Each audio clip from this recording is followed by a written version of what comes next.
And before you all have a collective shit fit, we're mostly focusing on the Star Trek reboot, not because it's better, but because there's just way too much original Star Trek to cover in one episode. Anyway, the original Star Trek and its subsequent 8 billion spin-offs followed the adventures of the Starship Enterprise as it explored the depths of the Milky Way galaxy. Set roughly 400 years into the future from its 1966 airdate, Star Trek was a radical imagining of the future, one where humanity's prized starship is manned by a Russian, a Japanese American, a black woman, an interracial alien, and this guy. I'm Captain Kirk! The original Star Trek was based in humanism, a philosophy that is characterized by a profound faith in the innate goodness of humans and their ability to be rational. For creator Gene Roddenberry, humanity may well have a few growing pains, but will eventually grow up to be a responsible civilization without war or poverty. Part of this utopian vision of the future was an unapologetic stance towards cosmopolitanism. Not only did the show unite disparate races and nationalities on the bridge of the Enterprise, like including a Russian as part of the crew during the height of the Cold War, but the Wild West of space served as a backdrop to play out morality tales, focusing on the dangers of ruthless dogmatism, foreign intervention, and racism. Even humanity's history is frequently maligned, with constant references to the numerous and pointless wars of the 20th century, and the tendency for us as a species to act like a bunch of petulant children armed with nuclear weapons. But if the original Star Trek was about embracing cosmopolitanism, the new J.J. Abrams version is about reacting to the ramifications of that world. The J.J. Abrams Star Trek takes place in an alternate timeline that's created when an elder Spock tries to stop a supernova that's threatening to destroy the entire galaxy before it reaches the Romulan homeworld. It doesn't really make sense, so don't bother. Spock fails to save Romulus in time, but does eventually create a black hole to consume the supernova, which hurtles him and a revenge-driven Eric Bana back in time. The old Star Trek used to ask really hard moral questions, like how can we put aside personal hatred with an enemy civilization for the greater good? Don't trust them. They are dying. Or should we interfere in the natural development of a civilization? New Star Treks, however, are about interstellar temper tantrums and space terrorists in the spirit of our modern political climate. Nero, who blames the Vulcans for the death of his planet, gets all genocidal with a weapon of mass destruction, and Khan, in the ultimate act of friendship, has a guy blow up a research facility and goes on a killing spree. In other words, if the older Star Treks imagined the promise of a united humanity and its technological advancements, the new Star Treks imagine how scary all of that sounds. Miners who can drill holes into planets, fuel sources that can devour civilizations, time travel that still can't bring back William Shatner? No thanks, science. But let's not get too grumpy.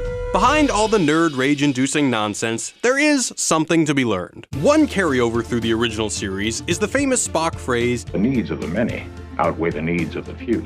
For most, this is a pretty uncontroversial position. It's also one of the basic premises of utilitarianism, a philosophy promoted by English philosopher Jeremy Bentham that promoted behavior to bring the greatest amount of happiness to the greatest amount of people. Bentham, of course, turned his back on this principle when he decided to mummify his own body, thus providing nightmare fuel for centuries of humans to come. Oh, God. But I digress. Spock is more or less a utilitarian. A sentient being's optimal chance at maximizing their utility is a long and prosperous life. In fact, in Star Trek Into Darkness, the film goes to great lengths to show you what a dick move the alternative is. A guy murders a building full of innocent people to save his daughter, Khan will do all sorts of murdering to save his fellow superhumans, and even Nero in Star Trek will try to exterminate the entire Federation in hopes of averting the loss of the Romulan people. But despite these cinematic instances of black and white morality, there are a lot of arguments that throw this idea into question, even if Spock claims it's only logical. It's logical. Philosophers love to argue about the trolley problem. If you're unfamiliar, it's a thought experiment where you find yourself about to witness a group of people get mowed down by a train barreling towards them. Luckily for the thought experiment, you're in reach of a lever that can divert the train to another track. On that track is just one person. Do you pull the lever, thus killing one person to save multiple? Many would pull the lever, but it still feels icky. You've decided that the needs of many outweigh the needs of the few, but then again, now it's directly your fault that someone is dead. Other versions of the trolley problem complicate this decision further, but in a much more uncomfortable way. Would you push a fat dude on the track because he's sufficiently large to slow down the train and allow the group to escape? What if Fatty was a cancer researcher? What if the group of people you're saving was actually the cast of The Big Bang Theory? The variations, as you may have guessed, continue ad nauseum. Determining the good of the many over the few, it turns out, is really hard. If pulling the lever is permissible, what about killing someone to donate their organs to 5 people in need? In Star Trek, we see a different thought experiment, a simulation in which a captain is forced to die trying to save a stranded crew of civilians, or give up and look like an asshole. The Kobayashi Maru, as it appears to cadets, poses a dilemma similar to the trolley problem. Can you justify sacrificing your crew in the hopes of saving a ship of civilians? As it's later revealed, failure is inevitable in the Kobayashi Maru. It's a rigged game. By doing this, the simulation shifts a lesson about ethics into a lesson about human fallibility and accepting no-win scenarios. In other words, it's a trolley problem where everybody dies every time. Rather than try to offer a moral solution to either problem, the film finds its answer in Captain Kirk, who just cheats. I don't believe in no-win scenarios. But in good storytelling fashion, this avoidance comes to bite Kirk in the ass when he encounters a real no-win scenario. In The Wrath of Khan, he loses his best friend. I have been, and always shall be, your friend. And in Into Darkness, he sacrifices himself. So what's the lesson here? If your answer is the needs of many outweigh the needs of the few, well then hold on a second. Because the other premise of the Khan storyline is that utilitarianism, that needs of the many idea, is kind of what bred tyrannical Khan in the first place. While Khan was a dictator who robbed people of freedom, he also managed to eliminate war under his reign. We offered the world order. Does saving hundreds of thousands of lives from the devastation of war justify the loss of freedom, especially when only a handful of whiners are actually missing it? Star Trek, in one moment, will preach the merits of being human and all the value we ascribe to institutions like friendship and family, and in another moment will show us people murdering other people for the sake of friendship and family. The same could also be said about the purely logical alternative. While Spock is celebrated for his cold logic, Fascinating. plenty of Star Trek episodes show just how stupid cold logic can be. That's one of the great things about Star Trek. Instead of strongly espousing one philosophy, it dives headfirst into moral ambiguity. German philosopher Hannah Arendt warns of the dangers of pure utilitarian thought. As she says, the crimes against human rights can always be justified by the pretext that right is equivalent to being good or useful for the whole in distinction to its parts. This predicament is by no means solved if the unit for which the good for applies is as large as mankind itself, for it is quite conceivable that one fine day, a highly organized and mechanized humanity will conclude quite democratically. The line must be drawn here. Despite Spock's assertion that the needs of the many outweigh the needs of the few, Star Trek as a series is critical of such easy answers. Like Arendt, the show often warned against the dangers of pure utilitarian thought. In the Next Generation series, for instance, the most powerful and frightening enemy of the Federation is the Borg, a cybernetic hive mind that perfectly illustrates why Arendt was convinced that a highly organized and mechanized humanity was such a frightening prospect. We are the Borg. Lower your shields and surrender your ships. We will add your biological and technological distinctiveness to our own. Your culture will adapt to service us.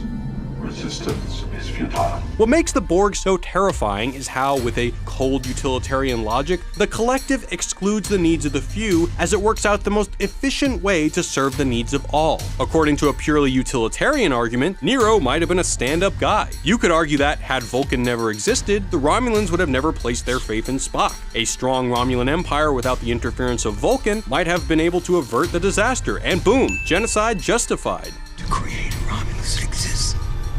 Free Federation.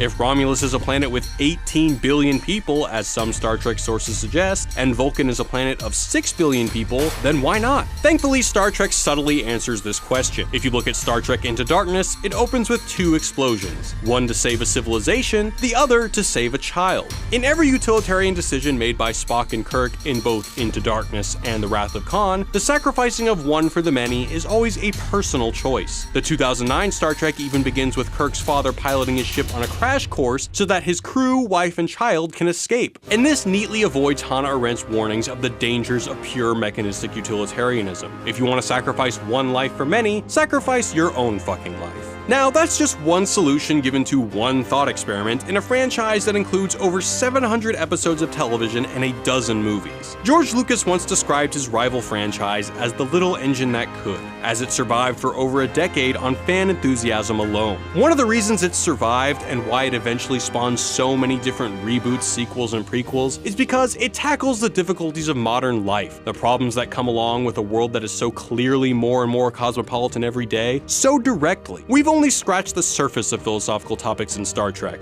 There's the Prime Directive, space fascists, omnipotent beings, and so many other angles to cover. So if you want to hear more, let us know in the comments. Hey everyone, thanks for watching, hope you enjoyed it. We literally have hundreds of videos like these on our channel, so give George Takei a poke to be taken to our channel page where you can find your next video to watch and subscribe. We've got exciting new breakdowns of The Joker, Mr. Robot, Pokemon Go, and South Park around the corner, so make sure you subscribe to be notified the minute they drop. Also, if you've got a spare minute, click here to check out our Patreon page. Every patron helps us keep making great videos for y'all. And look, if you're a fan of Wisecrack, you're gonna love the videos made by my friend Evan, aka the Nerdwriter. Evan creates top-notch video essays each week diving into understanding art, movies, politics, music, and so much more. Click right here, or use the link in the description below to visit the Nerdwriter's channel page and subscribe. And hey, leave a comment on one of his videos and tell him Wisecrack sent you. I'm telling you, it's a great channel and you're gonna wanna subscribe. Alright, I've got a ton of work to get back to. Until next time, peace.